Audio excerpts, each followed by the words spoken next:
Boker Tov. Yosef Hatzadik se dévoile aux frères quand il a fini de leur faire leur réparation. On a expliqué qu'en fait, Yosef a voulu à tout prix faire une réparation à ses frères. Et ça s'est passé en quelques étapes. Première étape se passe quand les tribus descendent en Égypte pour chercher de la nourriture. Yosef les voit, il les accuse d'espions pour ne pas qu'ils se renseignent trop sur lui. Est-ce qu'il est de leur famille parce qu'il est différent quand même des Égyptiens. Mais Yosef, il leur demande des détails sur leur famille.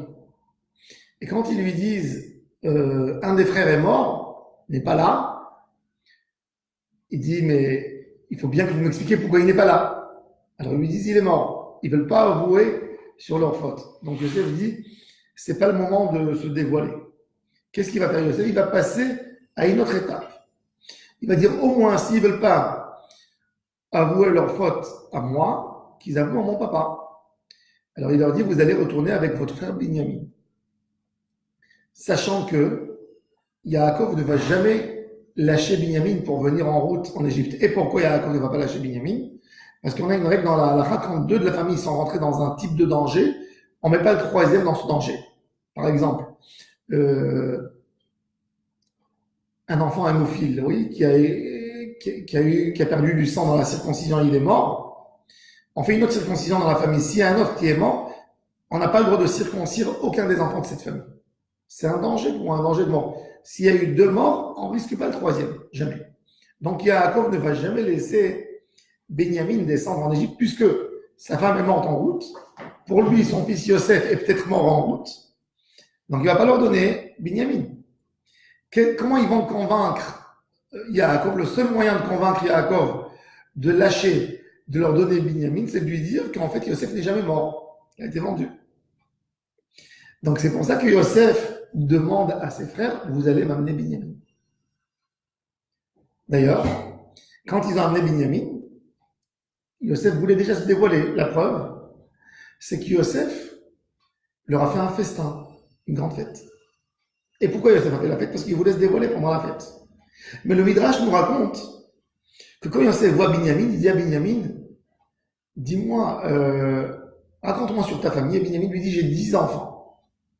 Et il mentionne les noms des 10 enfants. Yosef est choqué parce que Binyamin a donné à tous les enfants des noms qui signifient sa tristesse sur la disparition de son frère.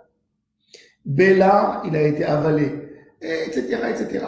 J'ai pas assisté dans son mariage, il n'a pas assisté dans le mien, il a été dispersé, etc., etc. Yosef, en ce moment, il prend Binyamin et il rentre avec lui dans la chambre, tout seul. Il se dévoile à Binyamin, il l'embrasse, il pleure. Il lui dit, dis-moi, comment t'es venu ici en Égypte? Les frères ont avoué à papa qu'ils m'ont vendu.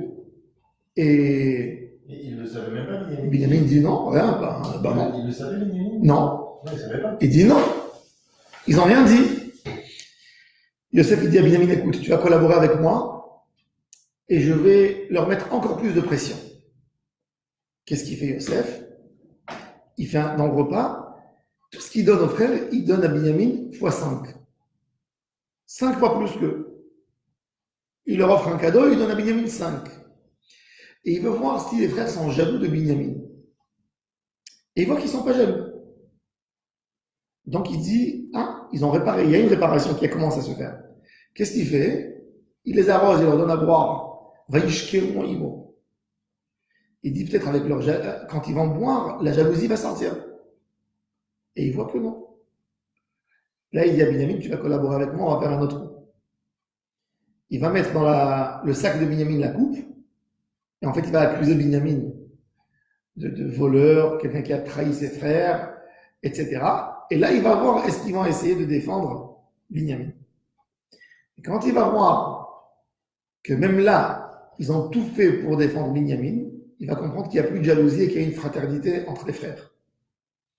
Maintenant, il y avait une deuxième faute dans la vente de Yosef, la cruauté des enfants par rapport à leur père. Parce qu'ils disent, on va annoncer à notre père, pour ne pas qu'il va chercher Yosef, On va lui dire, parce qu'en fait, s'ils ont vendu Yosef, et ils vont rentrer à la maison, et leur père va dire, il est où Yosef? Il n'est jamais arrivé chez nous. Qu'est-ce qu'il va faire Yaakov? Il va prendre tout son argent qu'il a, il va nommer des gens pour aller chercher Yosef. Et il va trouver Yosef en Égypte. Donc, pour calmer Yaakov qui ne va pas chercher Yosef, les frères lui annoncent que son fils Yosef est mort. D'accord? Donc, c'était une grosse cruauté de leur part de faire souffrir leur père. Ils n'étaient pas conscients de la réaction du père. Et le père a une réaction terrible. Il a dit à ses enfants, je ne prendrai jamais des condoléances sur mon fils, je mourrai avec ma peine. Je ne vais jamais me consoler sur cet enfant. Ils essayent, rien du tout. Yaakov n'a pas mangé de viande, 22 ans, il n'a pas bu du vin, il n'a pas laissé faire écouter de la musique dans sa maison, 22 ans sur son fils Yosef. Il était assis toujours par terre, il dormait par terre, à son âge, un homme qui a déjà, imaginez-vous, 130 ans, très vieux, et il se rappelle tous les jours, il pleure son fils. Vous voyez, Vkoto arrive, Yamim Rabim. Et donc, Yosef, il dit aux frères, il se dit, je veux voir aussi comment vous êtes par rapport à papa.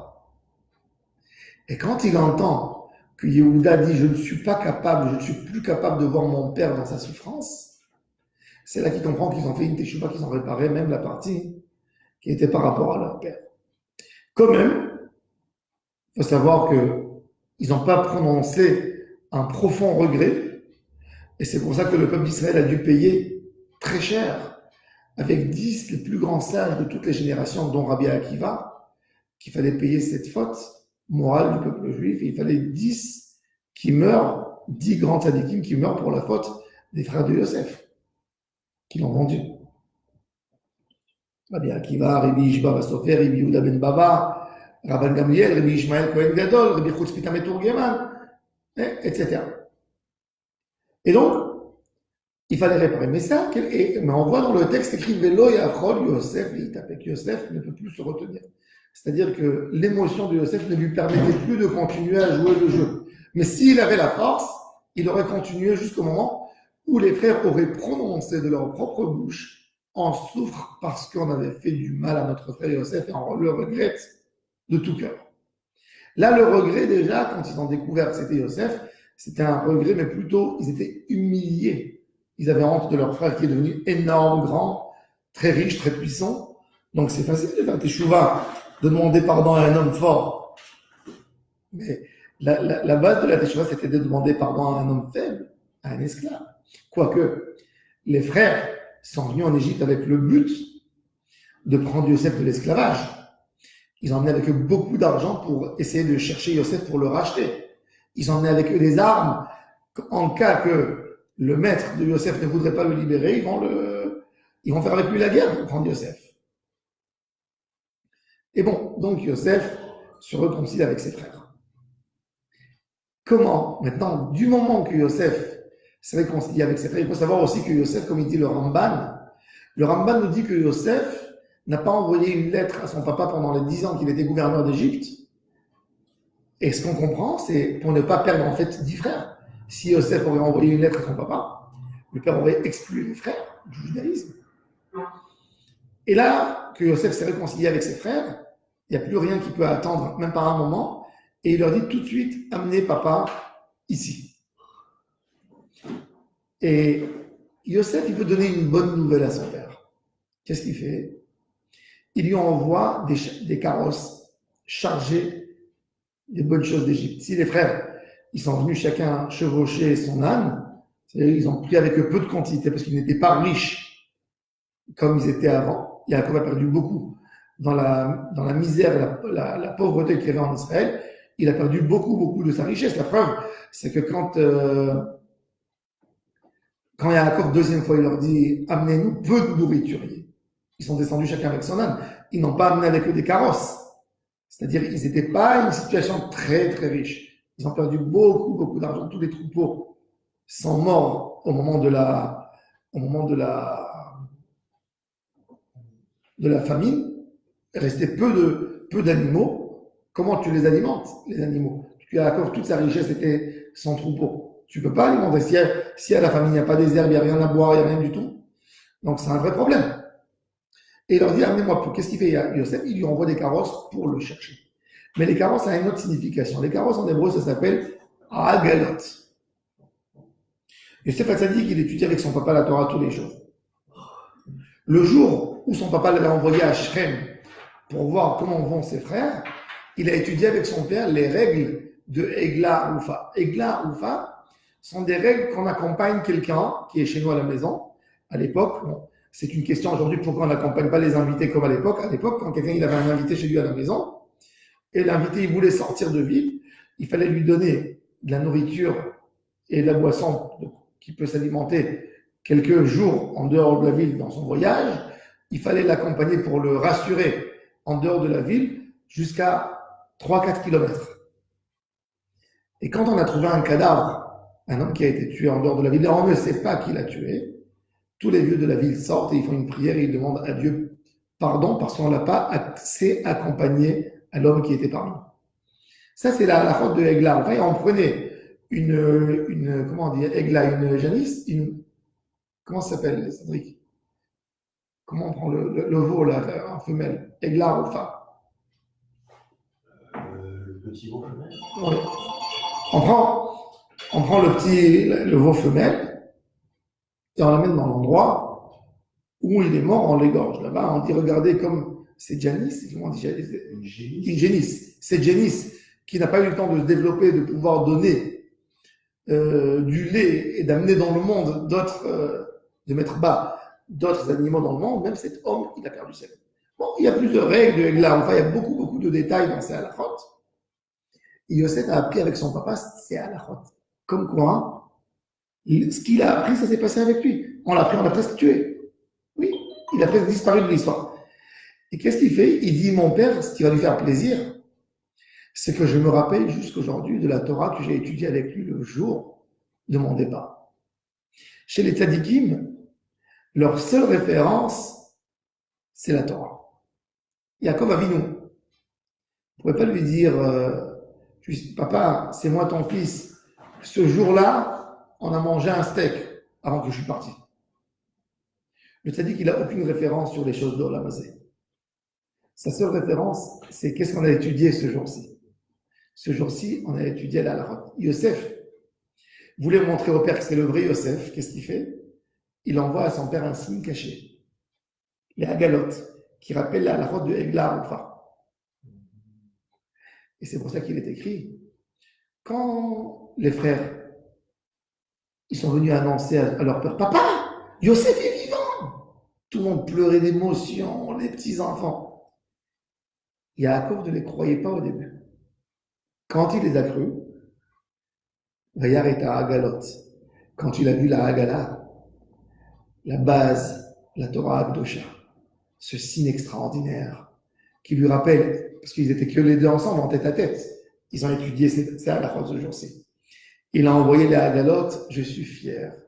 Il est resté dans sa Torah. Parce que, quelque part, imaginez-vous, on annonce à Yaakov, ton fils est vivant. Mais il est marié avec une princesse égyptienne. Il est égyptien complètement. Pour Yaakov, c'est comme si l'enfant est mort. Son fils, à qui il a mis tout le poids dans la Torah, il a tout lâché. Pour lui, il n'a pas trouvé un enfant vivant. Donc, sa vraie simcha, sa vraie joie, était que autour de la Torah. Et il a montré que quand il a vu les Hagalot, il a vu que Yosef se souvenait de sa Torah. Il a vu que Yosef voulait lui faire signe qu'il n'oublie pas la Torah. C'est que là, Vatechi Ruach Yaakov Avinu. Sa vie lui est revenue. Yaakov Avinu, pendant 22 ans, était un mort vivant. Un mort qui marche à deux pieds. Mort parce que il a dit, Yaakov Avinu, Dieu lui a dit que tu auras 12 enfants, tu rentreras jamais au Guéhinom. Mais il a dit, on sait que Yaakov Avinu n'est pas mort. C'est écrit Yaakov Avinu Lomet. Pourquoi Lomet? Parce qu'il y avait tous ses enfants en vie, dans le chemin de la Torah. Et quand il a perdu un enfant, il a dit, ben moi, je mériterai le Guéhinom. C'est pour ça qu'il a dit, qui est del Beni avec Sheol. Sheol, c'est le Guéhinom. Je descendrai, suite à cet enfant qui m'a disparu, au Guéhinom, j'ai pas eu de mérite. C'est pour ça que Yosef m'a disparu, puisque Dieu m'avait promis que j'allais avoir 12 enfants. Quand il a dormi dans le mont du temple, il a pris 12 pierres qui étaient les 12 tribus. Et ils sont devenus une pierre. Il a dit, il manque une pierre dans l'unité, donc je suis plus un pauvre. Donc il se sentait mort dans sa vie. Rien que quand il a vu que Yosef était vivant, il lui a envoyé un signe de Torah, comme quoi il ne s'est pas séparé du judaïsme et des valeurs que son papa lui a enseignées, c'est que là, que Yaakov retrouve vie. Et c'est extraordinaire, parce que les tzadikim, toute leur référence est Torah. Tout leur amour, quand ils languissent les uns les autres, ils languissent pas quoi que ce soit, ils languissent l'étude commune. Les paroles de Torah commune, les paroles d'Emouna qu'on a à se donner. Quand on a un vrai ami, quand on le rencontre, on se sent à l'aise de parler de Torah, de parler de Kedusha, de parler des choses spirituelles. Ça, c'est la vraie amitié. Parce que toutes les amitiés, qu'elles sont amitiés que pour manger, que pour boire, que pour kiffer, que pour sortir, du moment qu'il y a des intérêts différents, l'amitié s'en va. Mais quand l'amitié est sincère, c'est une amitié qui n'hésite pas de parler des choses spirituelles. Voilà. Ben, qu'on se colle les attachés à la Torah, aux bonnes valeurs, et qu'on fasse la volonté d'Akadosh Baruch Hu, toute notre vie, nous, nos enfants, tout notre entourage. Amen et Amen. Je vous souhaite à tous et à toutes Shabbat Shalom Umevorach.